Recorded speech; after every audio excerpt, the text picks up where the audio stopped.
It's Friday, which means it's another episode of People Like You. My name is Emmanuel Osaser, your online personal trainer and wellness coach, and today I met with a very special guest, Mr. Daryl Santos. And so me and Daryl have known each other for a little while now, and we met in a Toastmasters community group that they have here for young leaders. And Daryl is very good at talking, has a bunch to share, super charismatic, super smart. So I believe he just started or just got back on his fitness exercise journey, and he's going to share that a little bit. But before we get started, go ahead and introduce yourself, Daryl. Yeah, Emmanuel, thanks for letting me participate in this podcast with you. Yeah, my name is Daryl Santos. I'm the agency owner of Farmers Insurance. Our business is located right there on 1010 Callaway Drive, Suite 100. But yeah, working there has been a journey. So being a business owner and really trying to balance that out with healthy eating, and because it's very easy to get caught up in doing all these business lunches, networking lunches. But yeah, I tore my Achilles maybe 2 years ago, so that's something later on we can potentially talk about, and how that's been a rough journey, especially for someone that played basketball all the time. Yeah. It's a challenge. Yeah, we definitely will get into that. So where are you at right now with your exercise journey, your routine? Because I know I visited you at your office not too long ago, and you had the 5 F's, like personal principles that you lead. First of all, share what those are. Yeah, so my family 5 core values are the 5 F's that we talked about, or that you saw on the board. Was first my faith, and then my family, and then it's finances, fun, and fitness. Finances, fun, and fitness. Perfect. So yeah, I thought that was pretty cool, and then I saw that in action when you posted some clips of you at the gym, sweating and breathing hard, and just getting it in with the fitness aspect of it. Yeah. So kind of talk about how you got into that, where you're at right now. So I guess most of my journey, to take it way back when it all first started, I was an overweight kid for as long as I can remember. I was a kid in 5th, 6th grade that would come home after school, eat a family-sized bag of, barbecue Lay's, and watch like 2 episodes of Dragon Ball Z. And probably be halfway through the bag, if not finish the bag. And so my eating habits were not the best. Right. But through there, I had an uncle who ended up going into the Army, EOD, and as he was working his way through, I think, ROTC in high school and whatnot, and doing other related things to help him get a foot up, I trained with him, and so a lot of my mentality came from him. He was a big fan of Timothy Ferris. He was a big Stoic, so my uncle got into that of Stoicism. And so the mindset he had, he was actually, I don't think he did it on purpose, but really shared that with me. It was like, you could do this. He had a way of being a negative encourager, but Which is what? It was like, how do I say it? Or it just sounds mean. Well, he was like, my uncle was like my older brother, because he's only, I think, like less than 5 years older than me. But we grew up in the same household. We grew up in a house of 15 people, so we had three families living under one. So growing up in a family like that and having Filipino grandparents just cooking like it's a feast every day.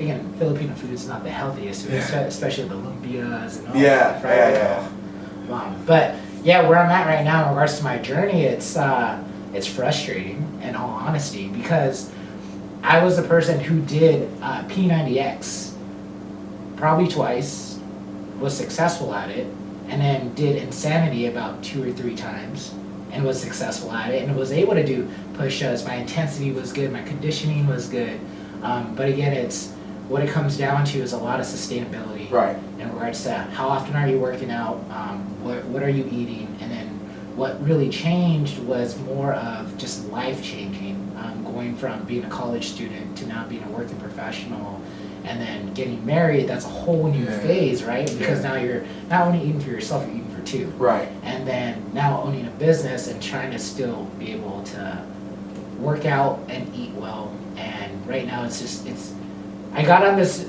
podcast with you, even though it made me uncomfortable, because I want to make a statement later on throughout this podcast where it's going to hold me accountable. Respect. That's the biggest part. Respect. There's a ton to unpack there.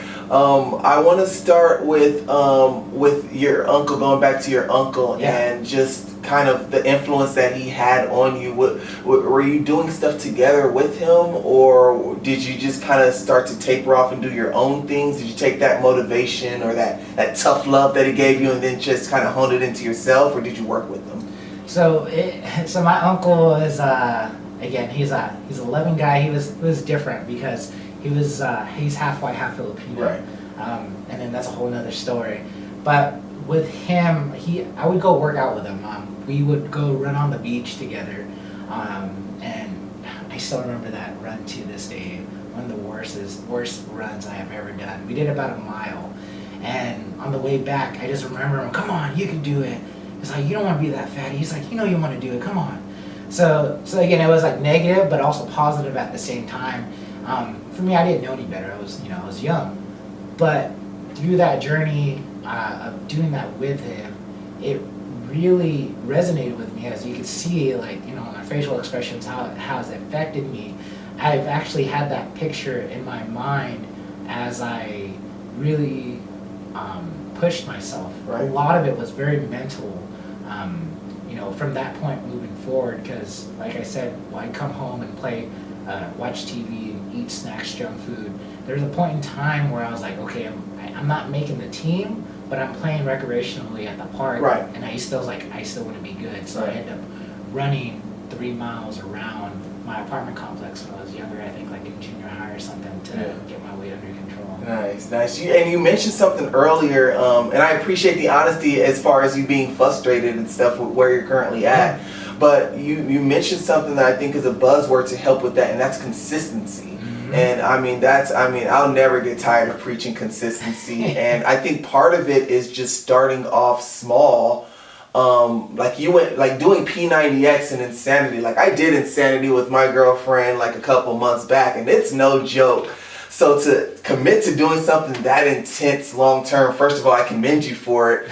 But as you can see, it's kind of hard to keep up and sustain for a lifestyle. I teach lifestyle. What can you do today that you can do for the rest of your life? So are you kind of learning right now as far as like or how are you building consistency? How are you working on it? Let me ask you that. No, it's definitely a good question, because what I've come to learn recently is you have to be honest with yourself. Right. And set realistic bars. If you're a person that has never gone to the gym in your life or never worked out, and you end up getting that gym pass because you want to make that difference, the gym pass is not going to help you lose the weight. Right. But what you can do, like when you talk about setting small habits, get that gym pass, go to the gym at least at a certain time in the morning that you want to build that habit, scan in and walk out. Right.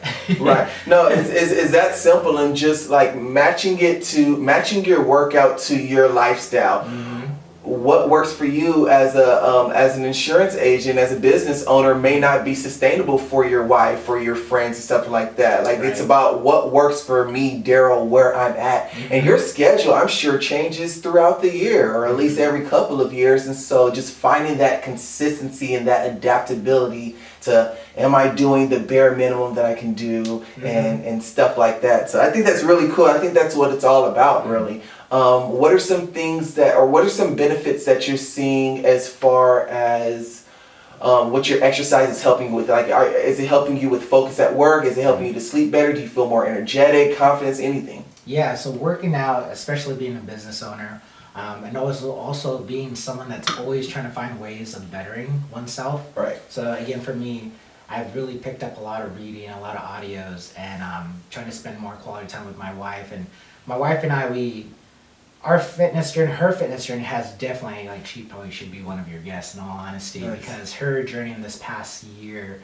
has all been built on consistency. Nice. And for me, what I've learned because I go off and on my fitness journey, but I know I've really honed in on portion control. Right. That's really one of the biggest ones. Nice. But where I see myself succeed when I start working out is just working out in the morning. Because I can give myself the best instead of going throughout the entire day and give myself the leftovers, right? Yeah. So if I could give myself the best of giving that solid workout in, I was like, okay, Daryl, you did your part. it's just day one. Don't go all out because you're gonna hurt yourself or you're gonna be super sore and then you can't do nothing the next day. And that's one of my weaknesses because again with the insanity, the P90X, especially my uncle, what I've learned from him was like, all right, go balls to the wall, go all out.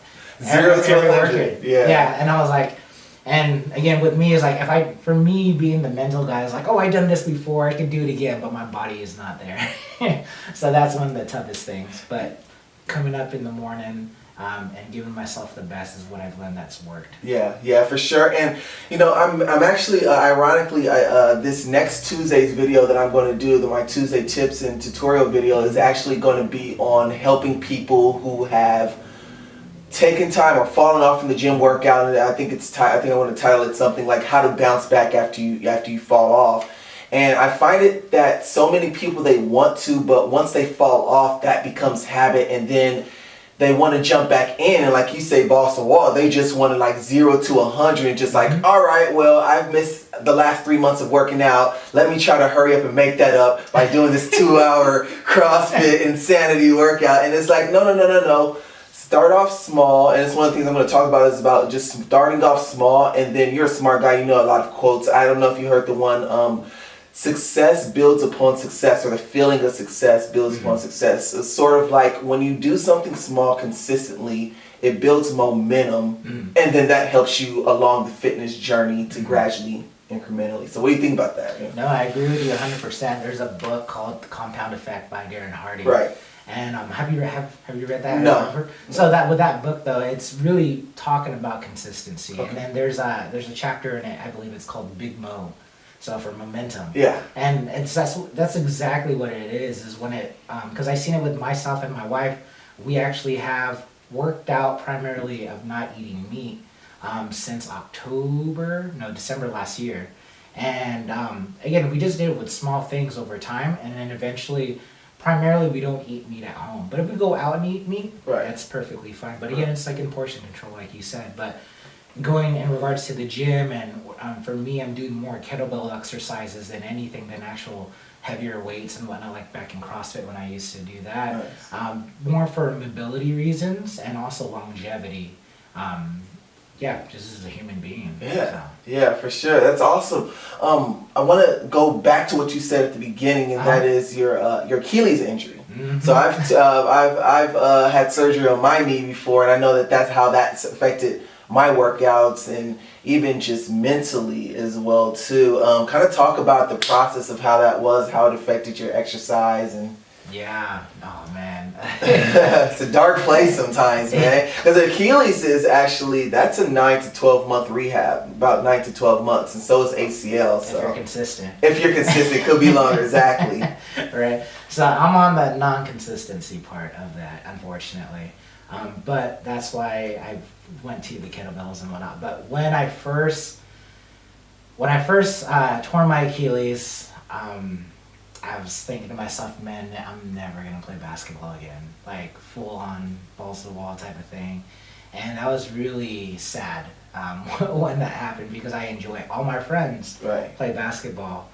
And for me, after I got that cast taken off, my calf was like the size of my forearm. And it was really sad to see, and I took great pride in my calves. I had the tree trunk in my calves. I was like, I was happy wearing shorts. I was like, people, you know how people are proud of their six pack? Yeah. That's how proud I was of my calves. Because calves are genetic, man. You either got them or you don't, for the most part, anyways. So then, when I realized I messed up my Achilles and I didn't have strength in my calf, I was like, okay, so that means CrossFit's kind of out when it comes to like power cleans and whatnot, which was unfortunate because I was proud of what I was able to accomplish there. But again, it's after you get through the mental hurdle of, okay, this is what reality is temporarily, I could definitely build back up to it. I think everyone could come back from anything as if they have a consistency in it. So that's why for me right now, it's just been kettlebells, keeping the mobility there, keeping my range of motion. I think more of my fitness, instead of coming more of like physique of what it looks like, it's more of how I feel and keeping my range of mobility and something that's going to be sustainable, because I do want to be a father. I want to be the hot grandpa. Yeah. That's my goal. Right. For sure, and no, that's right on. I think it's so important to just. I'm such a big fan or such a big proponent of looking down the line and stuff. Where do I want to be? What type of lifestyle do I want to have down the line? Do I still want to be active? Do I want to be able to bend down and pick up my grandkids without any problems, stuff like that? So I'm always that's actually probably the biggest motivating factor for me is I always want to be that, like you said, sexy grandpa, or that active guy. I want to be that guy that's 60 years old that can still run a half marathon or whatever. And so that's all. I'm always keeping that stuff in the back of my. Everybody has different like motivations and stuff. Right, but I think that's the key though to anyone's fitness, regardless if they're doing CrossFit or anything else at the gym. I think as long as they have their why, their purpose behind it, is what's going to really help you stick with that consistency. And that's really a testimony to my wife, because she wants to have a natural childbirth, and I'm supporting her in that. So again, it's eating right, exercising right. Now she's doing 2 days, and she starts working out in the morning at 5, 6 o'clock in the morning. Right. And this was coming from a woman who told me, it's like, I will never work out in the morning because I love my sleep. Wow. But she's learned that over time, it's like, I'm just so tired after work, I'm so drained. So then she gives herself the best, and then she now even has energy to go back to the gym to do a combat class because she's having fun with it. So, and she's lost about 40 pounds. So I'm telling you, nice. She's probably. Would love to have her on. By the way, for the record, would love to have her on. That's awesome. So with your family, you and your wife, you said you cut out meat, right? Mm-hmm. Okay, so like you said, the culture of the challenge of cultural foods. I'm Nigerian as well too, so it's very much the same as far as like the high carb or the high yeah, for sure. Same thing. So, what are some other things aside from cutting out meat? Is that kind of where you guys are at right now with your current diet plan or your current eating plan? Or? Yeah, we're primarily, again, we don't go out and purchase meat for normal groceries. Right. Again, we had some friends that just taught us, and from there, our curiosity has really just flourished in regards to how can we make food taste good without meat and also feeling good. Right. And I think a lot of it is just being uneducated. Yeah. Again, I'm not no expert or anything, but again, my stomach's full. I'm not dying. I'm not getting sick. Yeah. So, yeah, by taking out meat, we're just okay with it. It's small steps. Yeah. But overall, when we feel full, it's not a heavy full. Right. But it's just a light full, and if we get hungry, then we eat again. Yeah. Most of what we're eating are legumes, beans. Right.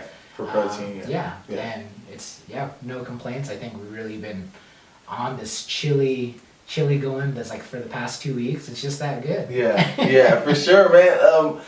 As a matter of fact, my girlfriend, she cooks exactly like that. She doesn't cook meat, which has made her a really creative cook. Like it's funny. Like each time we go shopping at Winco down the street every Sunday, and I'm a very routine eater. Like I said it with the episode with Tyler last episode, but I'm very simple with just. I just need something to pop in the ovens, give me some pre-seasoned salmon, some rice that I can do in the rice cooker, and then I'm good for the week, throwing some veggies or whatever. She'll find a new recipe every week, and we'll be at the grocery store looking at like for seasonings and stuff, and she's just going through all these seasonings that neither of us have ever heard of. Yeah. And we're there for like 10 minutes, but I always tease her, but at the same time it's admirable because she's learning how to cook in different ways, and it's because she's not just settling for meat. She's learning how to cook all these fancy vegan dishes and stuff, which are really, really good. Yeah. So I like to your point as well. There's one recipe. So there's a gal. Her YouTube channel, I think, is Sweet Potato Soul. And what was it? It was black bean burgers. When we had those black bean burgers. Okay, they definitely take some time, but man, after you put that love into making those black bean burgers, they're bomb. They definitely will hold you over for a couple hours. Right. I'm hoping it's something that's contagious that happens to me being more of a patient cook. Because like I said, I just need something to pop in and out of the oven real quick for the week. But it's like you said, dude. Once you put that tender love and care and stuff, you actually cook like real food to like enjoy throughout the week.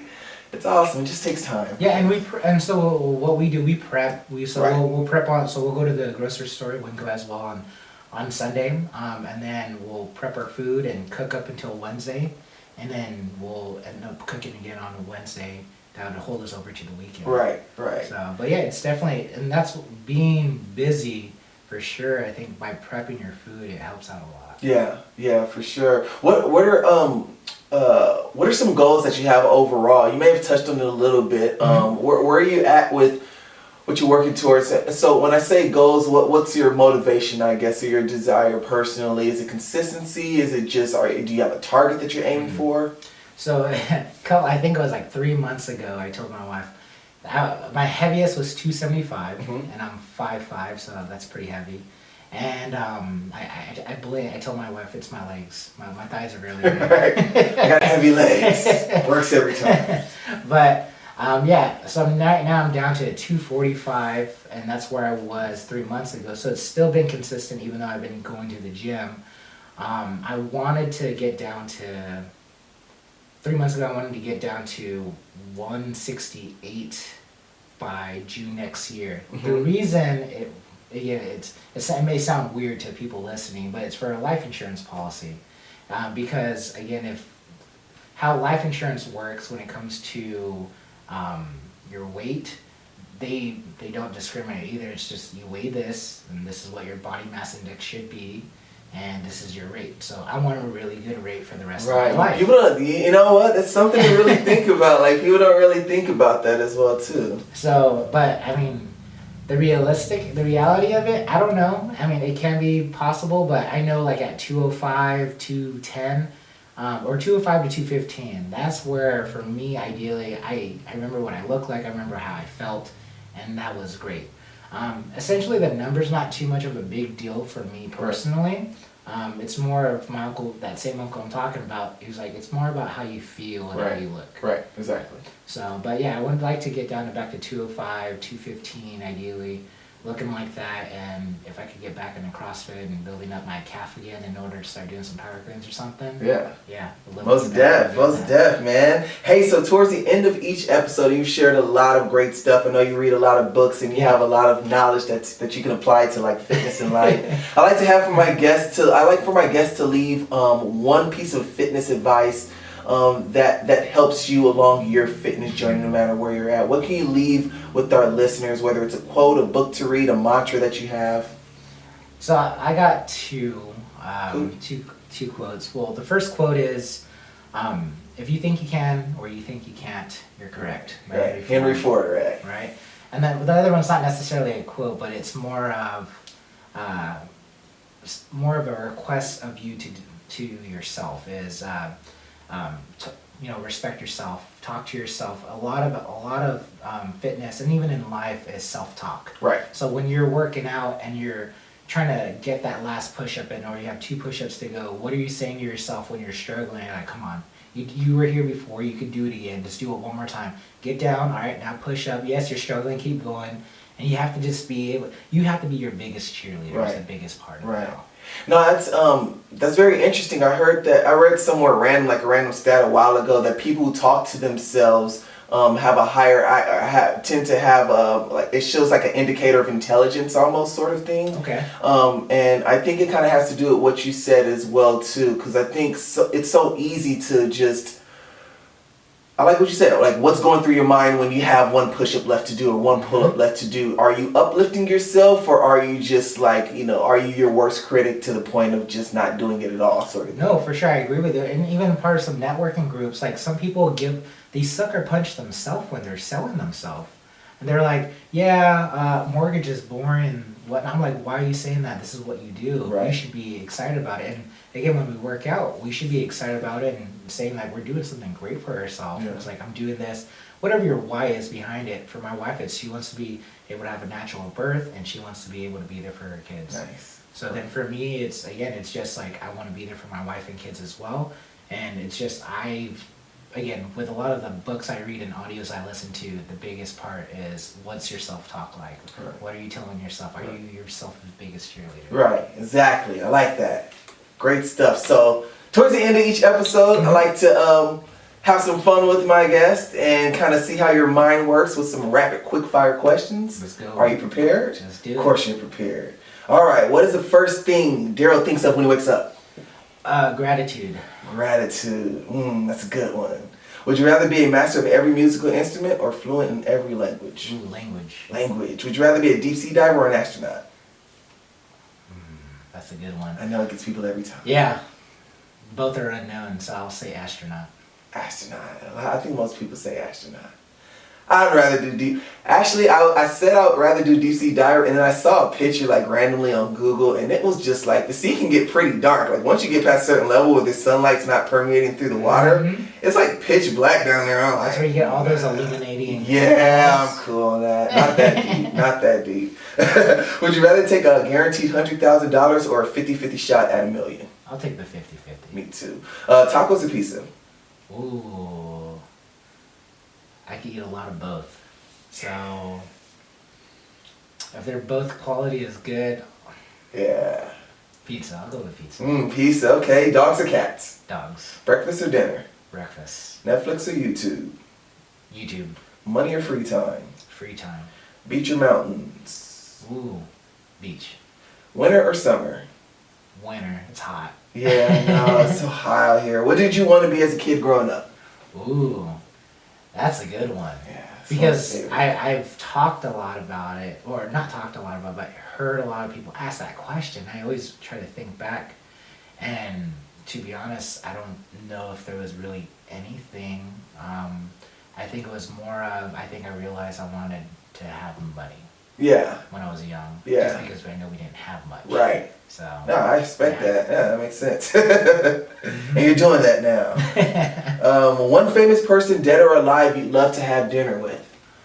Ooh. I don't know. Dead or alive. Albert Einstein would probably be an Yeah? Okay. Albert Einstein. I'm trying to think how. Actually, it would be good to read a documentary on him. I actually don't know a whole lot about him. Like I know like the basic stuff, but like just getting more in depth in the story. Oh no, I know. Okay, who I really would love to have a conversation with is Zig Ziglar and Jim Ray. I was gonna guess Zig Ziglar, dude. Yeah. I was gonna say that. You're probably gonna say Zig Ziglar. He was that book, How to Win Friends and Influence People. Yeah. Definitely has changed my life. Life changed for a lot of people for sure. I had a feeling you were gonna say his name too, just knowing you. That's so crazy. Okay, so last one. If you can be any animal in the world, what would it be and why? Ooh, I was thinking either a cheetah or a bald eagle. Why a bald eagle? I like bald eagles, man. They're nice. The representation. Yeah. What they stand for, the symbol of it. Yeah. Again, it's just like, it's courage and boldness. Yeah. And they soar super high. Yeah. And then what do you like about cheetahs? Cheetahs, they're clean look, they look fierce, and then they're fast, but then when they're not fast, they're super lazy. Right. So I could relate to both sides. Exactly. That's a nice little contrast there, man. Well, hey, Daryl, I appreciate your time on here, man. I know it was a big step for you to come on. I know you were kind of, should I go, should I not? But I know that your story is very relatable to a lot of our listeners, and that's what I look for people to open up and kind of share where you're at. So I know that you've shared a bunch for people to take away with, and I appreciate it, man. For sure, man. Well, hey, just for the record, I want to do another podcast with you. Episode like later in June next year. Okay. So that would mark 1 year of my agency. Yeah. And also I want to be able to lose 30 pounds by then. So right now I'm at 245. So if I could get down at 215, like what my goal is, that'd be great. You got it, man. And this is a 2-year goal. I've never said it on here, but I plan to do 100 episodes. You're episode number 30. Yeah, you're episode number 30. So it's a 2-year goal. So next June is definitely happening. So all right. I'm excited. Yeah, keep it up, man, and good luck on your journey, man.